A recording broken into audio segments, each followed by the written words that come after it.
If you thought American media had a hard-on for Carrie Lake, come and take a look at what Canadian media is doing to the new Premier of Alberta, Danielle Smith. She just won an election. She had to win a seat. Get this one, okay? She was elected the leader of the United Conservative Party that has a massive majority in the legislature in Edmonton, okay? Once her old Wild Rose Party, okay, merged with the Conservative Party of Alberta, or whatever moniker they were going on under at the time, okay? She did not seek a seat in the House, okay? She could have very easily won, but she sat that out, okay? Kenny took over and was doing a fine job until the coof hit and spent way too much time in Edmonton specifically and had incredibly poor decision-making capacity by listening to a bunch of retards that thought that wearing 55 fucking masks was going to fix all of their problems. So, as well, it sounds trite, but as a true patriot would, she decided to take on the burden of leading the most popular party in Alberta and try to right the course, okay? And so far, she's been doing a hell of a good job, at least by my opinion, okay? We can take a look at some of the polls that are out there, but as we know, polls are about as reliable as expiration day milk. They're good. It could be good and could be bad. Don't really know until you try it. Get this one. We have a story from the Prince George Citizen. Prince George is in British Columbia. What the fuck you writing about Alberta's premier for, okay? Warp stance on COVID. Fired. Bro, you got fired. Nobody cares. Alberta Health Services Board member calls out Smith. You've been called out. Oh my God. It's funny. It's funny. Normally a woman in politics, especially a prominent woman like Danielle Smith, the leader of the most economically valuable province in all of Canada, okay? There are very few more prominent positions in all of government than the one that she holds right now. Oh, but she has the wrong politics, okay? So it's a right to attack her. It's not sexist there, okay?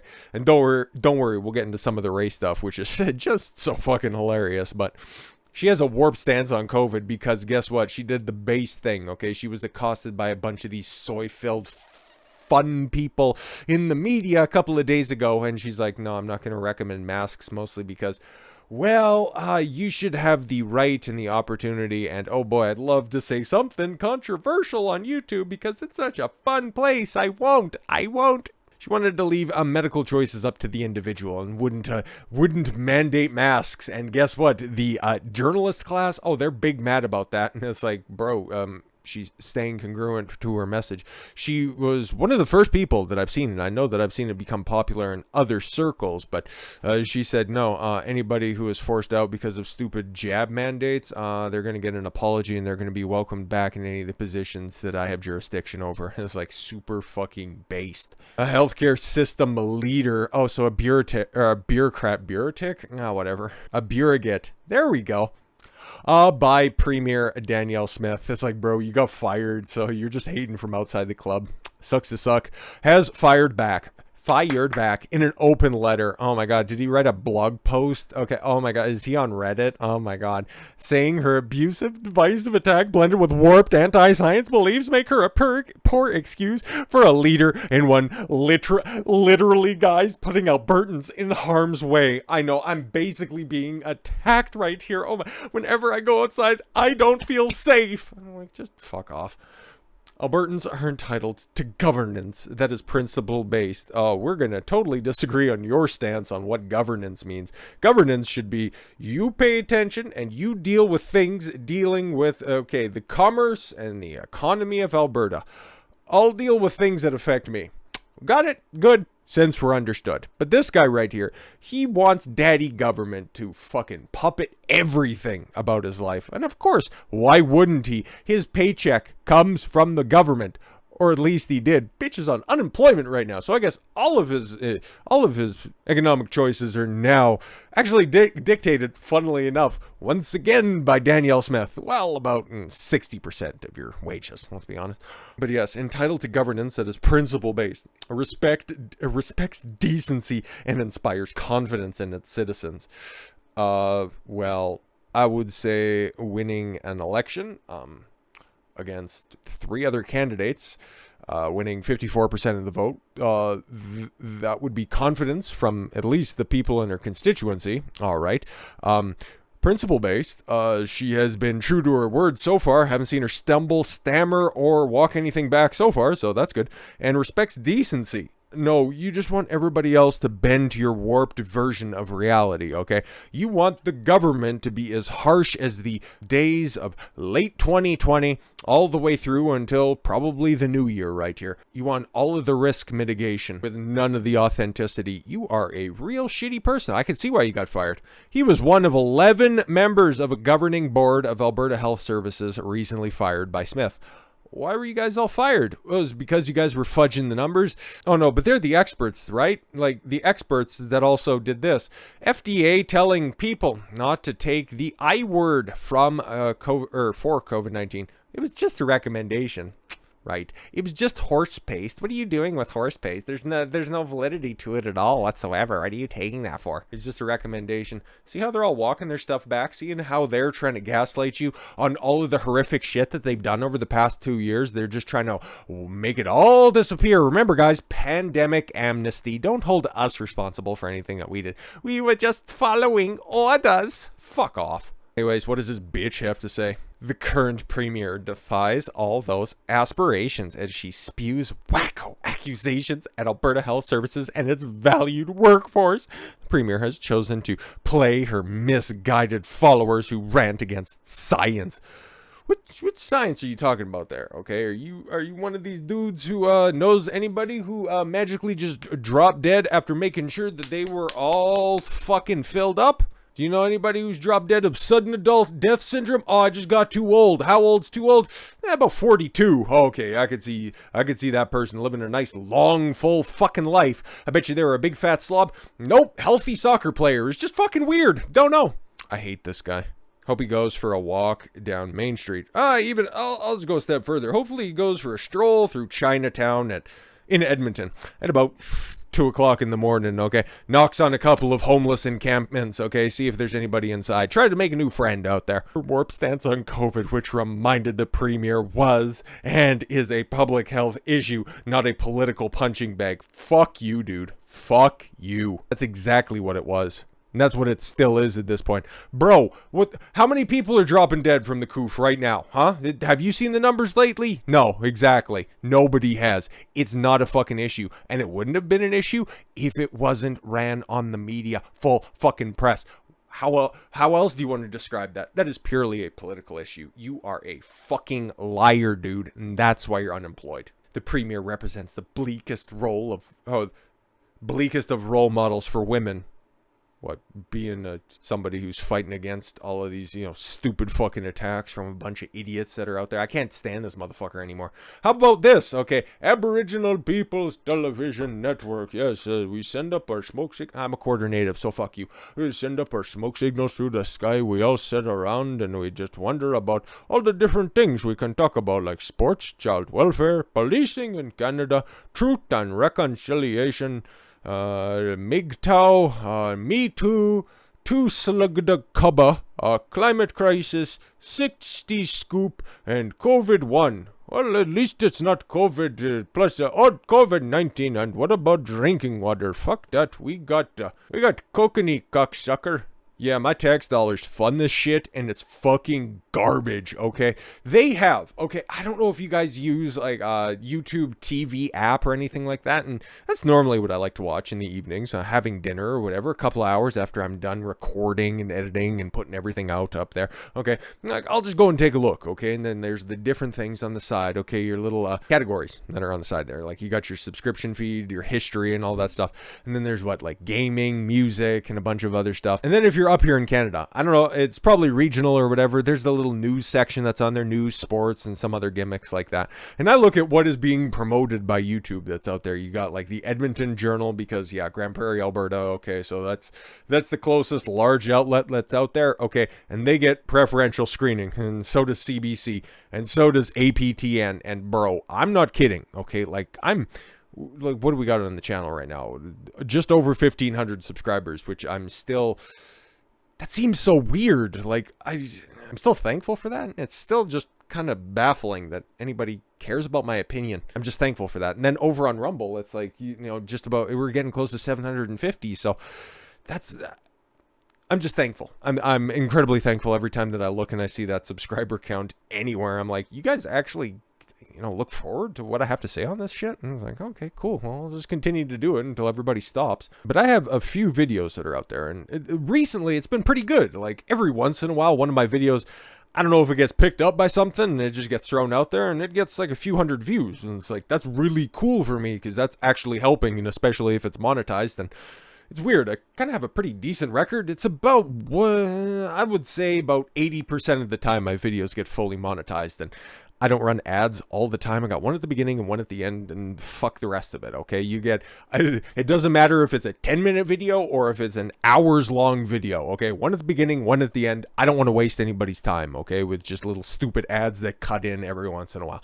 That's what I have on there. You see anything else outside of that, that's somebody else doing something, okay? That ain't me, okay? I don't want to do that. I don't want to milk you guys for money or anything like that. I'm just appreciative for the eyeballs. Regardless, though, the reason I was bringing up all of those stupid things, okay, and the reason that I just had to talk about the stupidity of fucking Canada, okay, and especially Trudeau, who we're going to get to at the end, okay?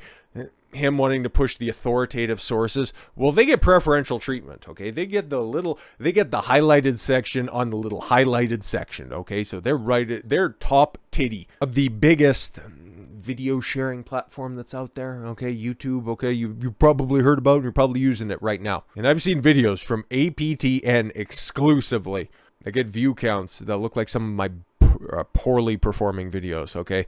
Like, no word of a lie. In their little scroll feature, like they might have a couple that get like a few hundred, okay, and it's like, and you get it's like, is this Brett? No, this is from a couple of days ago. Wow, okay, and then 24, it's like, you guys are funded by the federal government, okay? You guys are getting special treatment. 24 fucking views? What the fuck? Nobody likes this shit, okay? And especially when they're trying to attack her, which this is just so fucking funny. Alberta Premier Danielle Smith says that she has Cherokee roots, but the records don't back that up. So I was just thinking, it's like, okay, cool. So you're going to try to attack somebody just because she has conservative leanings about her. What about...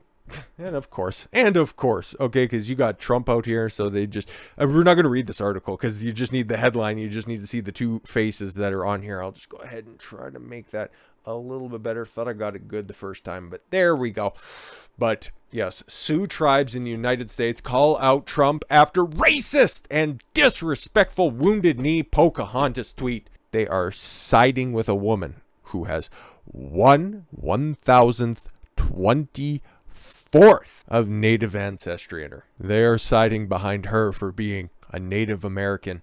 But they're going to run ops against Danielle Smith. Oh my god, this is just fucking rich, dude. After a Wild Rose party, look at the way that they start this shit. Fuck, I hate these people. And this is why I don't want to toot my own horn anymore, so like it's just getting nauseating at this point, okay? But this is the reason why I do what I do, okay? And why I'm so grateful that people actually pay attention to this type of stuff, okay? Whether it be me or other independent content creators that are out there. This is the government line, okay? These are the people that get the government bucks. These are the people that get preferential treatment that are out there. And they fucking lie to you. They propagandize you, and then they feed you their interpretation of the facts. I'm just trying to tell the truth out here. Like, if Danielle Smith sucks at the end of the day, if she does something that's stupid, I'm going to call her stupid for it, and I'm going to take her to task for it. But so far, so fucking good, okay? And I would never, ever, ever start a video like the way that they start this article. With her Wild Rose party under attack for allegations of racism and bigotry towards the LGBTQ community. My dick can only get so hard, and I can only vote once, okay? Because here in Canada, we actually have, like, pretty good voter ID rules. You got to show up with your little mailed out card and 2 pieces of photo identification. Interesting, but that's racism in the United States, though. But apparently the Wild Rose party, which doesn't exist anymore. Danielle Smith held a press conference in April 2012. Holy... Over a decade ago, she held a press conference, okay, to say that not only was she sensitive to these issues, she had been personally affected by them. As a person of mixed race ancestry, I take it personally accusations of racism and bigotry was aimed at me or my party, Smith is reported, saying in an Edmonton Journal article at the time. I didn't even know that these were those, that was that set of cunts right there, but fuck the Edmonton Journal. Fucking rag. A month later, Danielle Smith expanded her comment about her mixed-race ancestry in the Alberta legislature when she told a story about her Cherokee roots. My great-great-grandmother was Mary Crow. She was a member of the Cherokee Nation and had forcibly relocated to Kansas from the southeastern United States by the 1830s by the United States government. It's a terrible stain on the history of America known as the Trail of Tears. Okay, cool. Wow, that... the article, I just thought, I was just pulling, because they got a couple Elizabeth Warren defense pieces, which is fucking baffling. But no, they're going to fact check her on claims that she made in 2012. But you can just look at her. It's like, okay, not trying to cast any shade or anything like that. But if she said that she did have like native roots in her, living in the area that I do, being, you know, in proximity and, you know, I have native friends and all that stuff. Okay. Like, yeah, she looks like everybody's mom. Okay. So yeah, it's very fucking believable, okay? But no, they're going to fact check her. Smith claims of Cherokee ancestry came up again during her run to become the leader of Alberta Conservative Party in 2022. Because of course it does. Because yeah, now everything's fucking identity politics. She's just out here trying to return some freedom to the people. But no, man, how native are you? As someone with Indigenous ancestry, I honor the heritage of Canada's Indigenous people as one of our nation's and province's greatest treasures and strengths, Smith wrote in a September 28th tweet. We must stand in solidarity with our Indigenous people to dispel any and all stereotypes to undermine their invaluable contributions to our country. And in doing so, I have posted a video of me doing a dance to make sure that everybody knows I am serious about this stuff. And if you'd like to just donate so I can get a new skin for my drum, that would be great. But guys, actually, there's no evidence, however, to demonstrate that Danielle Smith's family is Cherokee. So all of her concern, okay, all of her concern doesn't matter because, well, we can't disprove her. We just can't prove it either. According to the U.S. Census records, okay, Mary Frances Crow was born in 1870 in Georgia, about 20 years after the forcible removal of the Cherokee by the United States government. Okay, so one stuck around, or did she get the timeline mixed up? Does it really much matter? APTN News worked with a genealogist in Canada to establish a Danielle Smith's family tree. Bruh, if you guys actually did anything important with all of that fucking government money that you got instead of just running a 23andMe in order to own the chuds, like, what the fuck are you doing? God, this is worthless. The information was gathered and then reviewed by Kathy Griffin. Not that one. A Cherokee genealogist that lives in Midland, Texas. Texas? What the fuck are we doing here? Texas. Oh, yes, to verify whether or not Smith had Cherokee roots. Griffin said it's not unusual for settlers from Tennessee, Oklahoma, or Kansas to claim some Cherokee ancestry. There you go. There you go. They always claim their grandmothers or great-grandmothers were full-blood Cherokee Indian. No. Well, I'm sure some people do, but that's not what Danielle Smith did. She's like, I got some Cherokee ancestry, so, you know. They're like, yeah, no, a lot of people do that. And it's like, okay, cool. Have you disproved anything of this? Okay, we used to live in a small part of Alabama natives, and a small part of Georgia, a little bitty part of South Carolina. I don't care, bitch, where the fuck you're from, okay? But bruh, they aren't disproving anything, okay? Smith's family tree, okay, grandparents, okay, and this is the best that they have, okay? Griffin said there is no evidence that Mary Crow or her father James Crow were Cherokee or Creek Indian. Okay, there's no evidence of it. And listen, they're actually using fucking Ancestry.com because that little icon looks familiar. But look at that shit as well, okay? Smith's ancestor, James Merritt, and Mary Frances Crow did live in Bluff, Oklahoma, according to 1910 American Census records. A place where some of those natives did live, okay? But we can't prove it. Yeah, you can't prove it. Can you disprove it, though? You can't prove it. Okay, cool. So just grounds to attack her. That all makes sense. Okay, so you got her on the coof. Okay, you got her because she's I don't know, stolen feather. Is that what we're going with on this one? Okay. And also, hey guys, guess what? And I so hope Carrie Lake is victorious in some form or fashion, because if this fucking fat-headed asshole... I thought Calgary was good. It's been a minute since I've been down there. Somebody needs to go check these fools, okay? Danielle Smith should take notes from Arizona's election. Losers! Losers! It's funny, because if we take a look at some of the ballots that are down there, we might have a different conversation. Or, hey, actually when they're done counting, so, I don't know, you guys got time. Can we revisit this article at about, I don't know, like Family Day or something like that? And then we can take a look at the ballots when they're done being counted that are down there. But bro, you're telling me that she was a part of a, America First style political party for Canada? All right, especially for Alberta. And then you have journalists spurging out about her maybe being sexist, bigoted, and hysterophobe. I'm about to fill up my shoes at this point. And then she doesn't she doesn't toe the party line when it comes to the coof. Lord have mercy, I need a cigarette because I am fucking done. But don't worry guys, it is reflecting poorly in the polling. Trust me, I've looked at the numbers. We ain't got any of them fancy electioneers that are out here down here in Canada. Okay, we got to do a little bit, I don't know, like on a fucking 1998 Angel Fire page or some shit like that. Like, for fuck's sakes, what the fuck are we doing here? So we've got like 6 polling firms that track popularity when it comes to provincial candidates. It's pretty whack, if we're being completely honest, but about as good as you're going to get. And it's funny, because I did a little bit of pre-research on this, so scrolling all the way back. We're going to do that at the exact same time. But you take a look at everything that is down here. Okay, so we'll just take a look during this cycle right here, because whatever happened, like I forget the exact timeline. I'll just check it to make sure.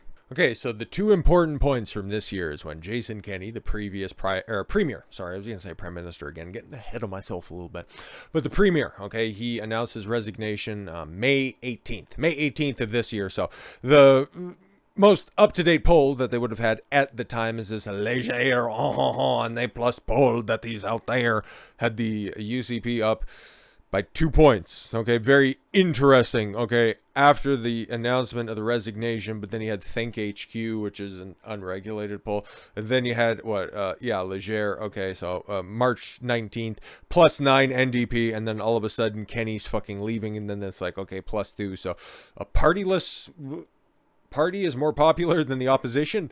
Cool. Or a leaderless party. There we go. A leaderless party is more popular than the opposition. Interesting. Okay. And then October 7th is when Danielle Smith won the leadership election. Okay. So October 7th. So we can go and take a look. Okay. We can even go, yes, to the next Leger poll. A couple of days after. NDP up to. Interesting. And then it's unfettered NDP victories that are just all the way across the board. Wow, whatever is going to happen in 2023. It's interesting because we can go all the way back in time to the previous election that was held in 2019. Okay, the last one had an opportunity to vote for, but you take a look. Okay, we can even go back just a couple of months before the election. Okay, actually a fair few months before the election. United Conservative Party. Okay, by Main Street Research, up by 24 points. Lethbridge College, 35 points, okay. March 15th, Angus Reid, okay, 25 points up, okay, for the UCP. And then as we get closer to the election, then we start to, single digits by Exos. All right. Single digit Research Co., okay, 5 points, okay. Leger, 9 points, a couple of weeks out from the election, okay. 23 points by Forum Research. C+. That's not very good. 23 points. And then we'll eventually, okay, we'll get there, but keep a pin in that 23 point and then a C+ rating for Forum Research. Interesting. Then we get closer and then the polls go, and then take a look at that 22.2 victory. 22.2 point victory from the general election itself, whereas Leger only had the UCP up by 13 points, but they're A+, and then the guys that basically got it fucking bang on, they're a C+ rated poll. Yeah, the polling is just as reliable in Canada as it is in the United States, which isn't. There it is. There it fucking is. But yeah, no, NDP definitely gonna skunk the UCP going forward. All I see is just big orange W's across the board. Get fucked, you bunch of elitist cunts in the media. Speaking of which, here is somebody that they want, okay? They want Justin Trudeau everywhere. Some of his, well, not his offsprings, because, well, Does he have kids? Does he even know where to put it? It's like, no, Mr. Prime Minister, it's the front butt, not the back butt. But about a week ago, he was at the G20 with a bunch of other individuals and influential people that are out there. They want a globalist pussy that can be pushed around by some of the big boys that are out there. Canada should just shut up and know its place and be happy getting its fucking table scraps in the world. Don't rock the boat, eh? Play along and be a part of the new world order. Fuck you. But yes, what Xi's confrontation with Trudeau at the G20 indicates, experts and the politicians weigh in. There's a lot to unpack from Chinese leader Xi Jinping's brief confrontation with Prime Minister on the sidelines of the G20 summit on November 16th. The incident was caught on camera. Probably shouldn't have been, and I'm sure that the person who took that video was probably summarily disappeared. Okay, the incident was caught on camera with Xi telling Trudeau that he shouldn't have leaked to the media details of their conversation from the day before. In exchanges like this, body language is extremely important, Conservative Senator Leo Huskas wrote on Twitter. Huskas was reacting to a comment by Chinese expert Charles Burton, getting all the names wrong. That in one part of the exchange, Xi made a menacing threat to Trudeau in Chinese that wasn't translated, telling the Prime Minister, otherwise it's hard to say what will happen. The Senator went on to write, couple Justin Trudeau's body language with the additional threat outlined by Burton, and there is no way this can be characterized as anything other than our Prime Minister once again showing deference to a tyrant. Yeah, legitimate one, not like, oh my god, Trump is literally Hitler and he is bringing in like fascism. That's why you were able to vote him out of office. Yeah, just like a real tyrant, huh? Don't look at Xi though, that just made himself the eternal leader of China's Communist Party forever. But yeah, no, that type of, tyranny. Ooh, yeah, Mar-a-Lago, Cheeto Hitler. Everything we discuss has been leaked to the paper. It's not appropriate, Xi said to Trudeau through an interpreter. That's not how. The way the conversation was conducted, there was sincerity on your part. In response, Trudeau talked about the importance of free and open dialogue, and he's like, fuck you, bitch. And he's like, okay. We believe in free and open and frank dialogue, and that is what we will continue to have, and we will continue to work and look constructively together. But there will be things we will disagree on. Trudeau said, let's create the conditions first. Xi responded through an interpreter. The two leaders shook hands before the brief conversation and went separate ways. Yeah, you got it dressing down if you haven't seen the clip or anything like that. Long and short of it is, if he's losing his support from China, little Peter Polly Pocket down there across the aisle in the House of Commons, maybe this dude's actually got a shot after all. Okay, maybe the NDP's finally gonna fucking sack up and realize that there is an opportunity. There is blood in these waters that are out there, and hopefully they are that fucking stupid, okay? Because I'm just waiting. I am waiting for Danielle Smith to call an election in the new year. I am waiting for her to trounce to a fucking victory, because if she is going to campaign on the culture war-ish issues that are out there, okay, especially when it comes to the coof, because I don't give a fuck what some fired bum has to say. Oh, she's making it political. Bitch, you guys made it fucking political for a couple cocksucking years, so fuck off. She does the exact same tactics that successful politicos have in the past, and she just trounces to a fucking victory. I just want to see the journalist class meltdown in Canada, because they are vast, they are wide, and they suck. Fuck all of them. I want to see it all flipped over. I want to see it all burnt to the goddamn ground. But until that point in time, we can still continue to point and laugh and just wait for the downfall of Justin Trudeau, because it's not going to come quickly. Still got, well, a year and change on top of that. He doesn't have to call anything until 2024. Yay. Anyway, so with all that said, thank you all very much for the gift of your time. I've been Don Consuelo. I want you to follow your gut and get after it. Take care, everyone.